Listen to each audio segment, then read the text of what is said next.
ಬಲಿಷ್ಠ ಇಂಗ್ಲೆಂಡ್ ಅಲ್ಲ, ಪವರ್ಫುಲ್ ಆಸ್ಟ್ರೇಲಿಯಾನೂ ಅಲ್ಲ, ಹೋಗ್ಲಿ ದೈತ್ಯ ದಾಂಡಿಗರ ವೆಸ್ಟ್ ಇಂಡೀಸ್ ಮೊದಲೇ ಅಲ್ಲ. ಕ್ರಿಕೆಟ್ನಲ್ಲಿ ಶಿಶು.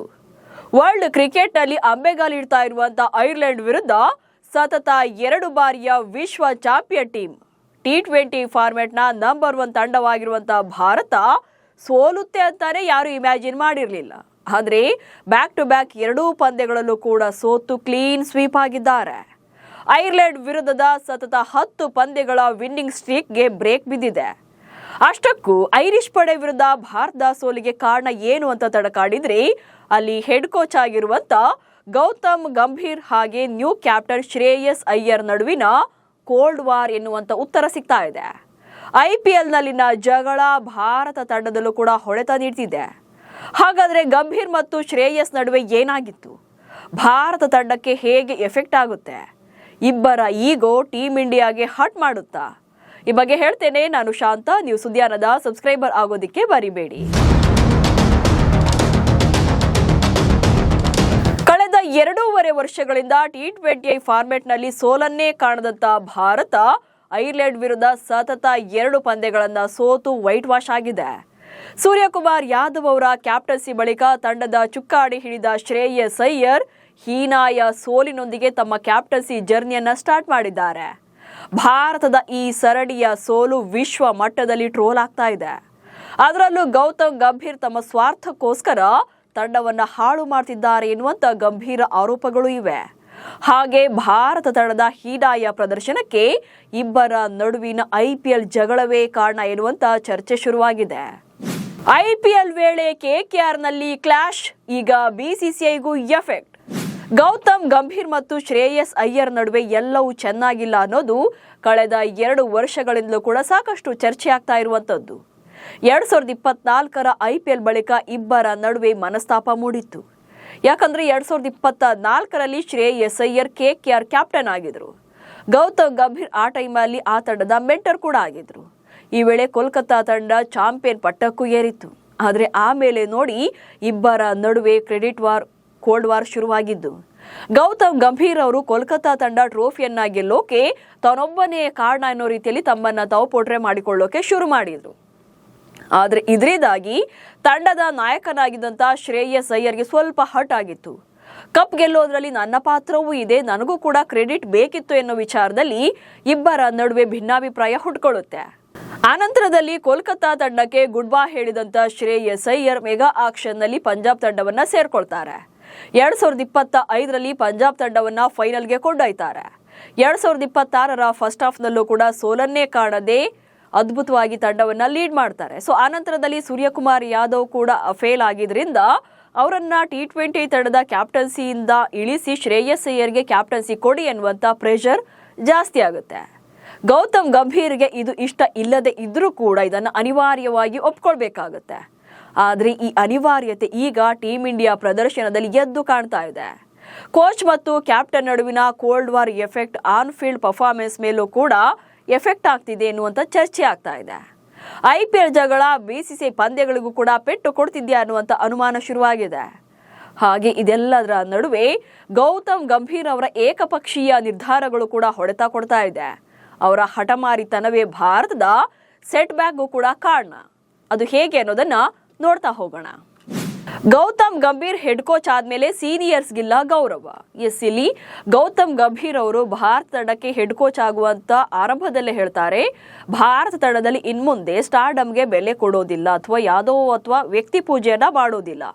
ಇಡೀ ತಂಡ ಆಡಬೇಕು, ಗೆಲ್ಲಬೇಕು. ಸೊ ಆ ಕ್ರೆಡಿಟ್ ಇಡೀ ತಂಡಕ್ಕೆ ಸಿಗಬೇಕು. ಯಾವುದೋ ಒಬ್ಬ ಆಟಗಾರನಿಗೆ ವೈಯಕ್ತಿಕವಾಗಿ ಆತನಿಗೆ ಎಲ್ಲಾ ಕ್ರೆಡಿಟ್ ಅನ್ನ ಸಿಗೋಕೆ ನಾವು ಬಿಡೋದಿಲ್ಲ.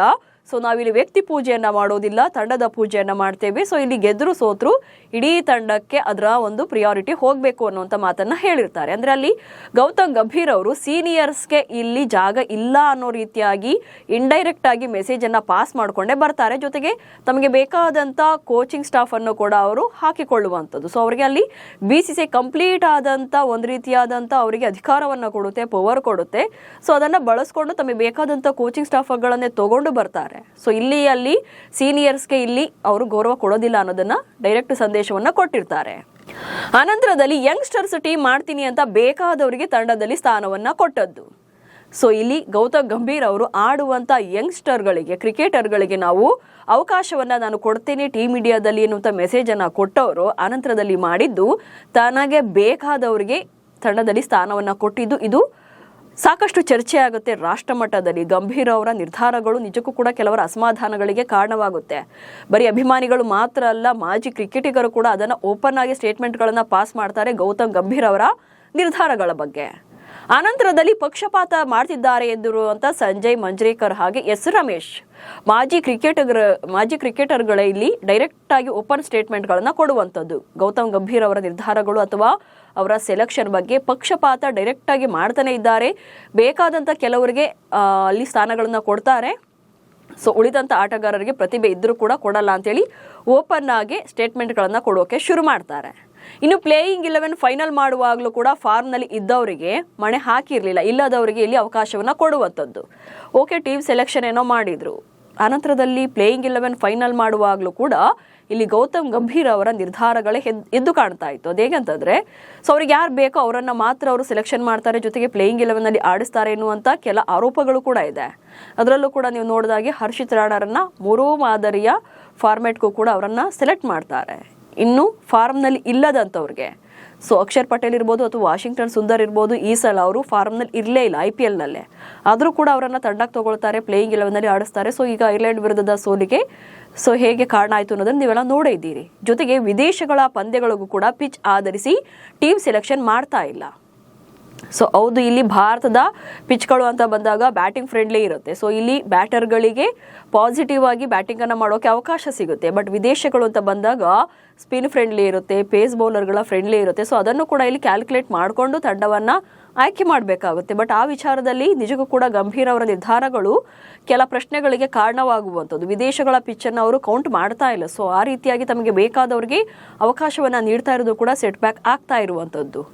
ಸೊ ಐರ್ಲೆಂಡ್ ವಿರುದ್ಧದ ಪಂದ್ಯಕ್ಕೆ ಏಕಪಕ್ಷೀಯ ನಿರ್ಧಾರವನ್ನು ತಗೊಳ್ಳುವಂಥದ್ದು. ಸೊ ಐರ್ಲೆಂಡ್ ವಿರುದ್ಧ ಇವತ್ತು ಭಾರತ 2 ಪಂದ್ಯಗಳನ್ನು ಸೋತಿದೆ ಅಂದಾಗ ಸೊ ಪ್ಲೇಯಿಂಗ್ 11ನಲ್ಲಿ ಅವರು ತೆಗೆದುಕೊಂಡಂಥ ಏಕಪಕ್ಷೀಯ ನಿರ್ಧಾರಗಳು ಕೂಡ ಕಾರಣ ಎನ್ನುವಂಥ ಆರೋಪ ಇದೆ. ಸೊ ವೈಭವ್ ಸೂರ್ಯವಂಶಿಯನ್ನು ಡೆಬ್ಯೂ ಮಾಡೋಕ್ಕೆ ತಂಡಕ್ಕೆ ಸೆಲೆಕ್ಟ್ ಮಾಡಿದ್ದಾರೆ ಅನ್ಕೊಳ್ಳುವಾಗಲೇ 2 ಪಂದ್ಯಗಳಿಂದ ಅವರನ್ನು ಹೊರಗಿಟ್ಟಿದ್ದು ಗೌತಮ್ ಗಂಭೀರ್ ಅವರ ನಿರ್ಧಾರವೇ ಆಗಿತ್ತು ಎನ್ನುವಂಥ ಆರೋಪ ಕೂಡ ಇದೆ.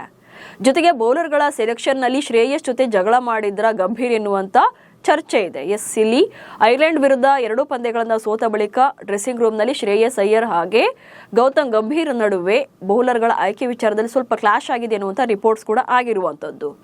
ಸೊ ಗೌತಮ್ ಗಂಭೀರ್ ಅವರ ಇದೇ ನಿರ್ಧಾರಗಳೇ ಟೀಮ್ ಇಂಡಿಯಾ ಪರ್ಫಾರ್ಮೆನ್ಸ್ಗೂ ಕೂಡ ಹೊಡೆತ ನೀಡ್ತಾ ಇದೆ ಎನ್ನುವಂಥ ಮಾತುಗಳಿವೆ. ಗಂಭೀರ್ ಹೆಡ್ ಕೋಚ್ ಆದಮೇಲೆ ಆಲ್ರೆಡಿ ಟೆಸ್ಟ್ ಫಾರ್ಮ್ಯಾಟ್ನಲ್ಲಿ ಭಾರತ ತಂಡ ಕಂಪ್ಲೀಟ್ ಆಗಿ ಹಳ್ಳ ಹಿಡಿದಿದೆ.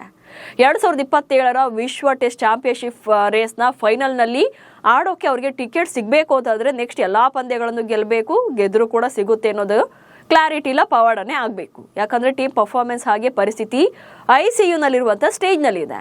ಇನ್ನು ಏಕದಿನ ಮಾದರಿಯಲ್ಲೂ ಕೂಡ ಸಾಕಷ್ಟು ಅಪ್ಸ್ ಆ್ಯಂಡ್ ಡೌನ್ಸ್ ಇದೆ. ಈಗ T20 ಮಾದರಿಯಲ್ಲೂ ಕೂಡ ಸರೆಂಡರ್ ಆಗೋಕೆ ಸ್ಟಾರ್ಟ್ ಮಾಡಿದ್ದಾರೆ. ಈ 2 ದಿನ ಅಂದರೆ ಬುಧವಾರದಿಂದ ಇಂಗ್ಲೆಂಡ್ ವಿರುದ್ಧ 5 ಪಂದ್ಯಗಳ T20 ಸರಣಿ ಸ್ಟಾರ್ಟ್ ಆಗುತ್ತೆ.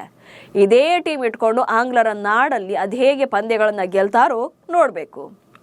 ನಿಮಗೂ ಕೂಡ ಗೌತಮ್ ಗಂಭೀರ್ ನಿರ್ಧಾರಗಳ ಬಗ್ಗೆ ಆಕ್ಷೇಪಗಳು ಇದೆಯಾ, ಯಾವ ವಿಚಾರಕ್ಕೆ ಅನ್ನೋದನ್ನ ಕಮೆಂಟ್ಸ್ ಮೂಲಕ ತಿಳಿಸಿ. ಹಾಗೆ ಸುದ್ದಿಯನ್ನು ಫಾಲೋ ಮಾಡಿ. ನಮಸ್ಕಾರ.